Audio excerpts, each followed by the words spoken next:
ભરૂચ અંકલેશ્વર ભારતમાલા નવી Delhi Mumbai express highway પર pre wedding video શૂટિંગના બહાને જાહેર માર્ગ પર જોખમી રીતે વાહન ચલાવી લોકોને જોખમમાં મૂકવાના મામલે સોશિયલ મીડિયામાં વાયરલ વિડીયોના આધારે અંકલેશ્વર રૂરલ પોલીસે 6 શખ્સો સામે ગુનો નોંધી તપાસ શરૂ કરી છે.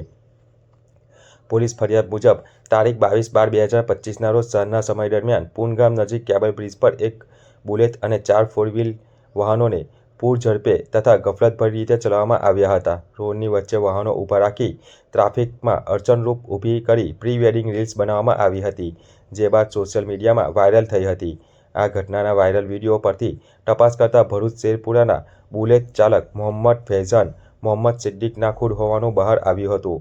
પ્રી વેડિંગ શૂટિંગ માટે ઉપયોગમાં લેવાયેલી ફોર વ્હીલ ગાડીઓ ભરૂચના તુફૈલ ગુલામ પટેલ, સુફિયાન ઉસ્માન મંસૂરી, અયાઝ સાદિક મનિહાર અને સાહિલ ઇકબાલ રાજ દ્વારા ચલાવવામાં આવી હોવાનું તપાસમાં જણાવાયું છે.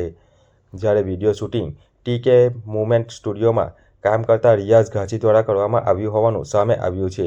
સોશિયલ મીડિયામાં વાયરલ વિડીયોના આધારે અંકલેશ્વર રૂરલે ગુનો નોંધી કાયદેસરની કાર્યવાહી હાથ ધરવામાં આવી છે.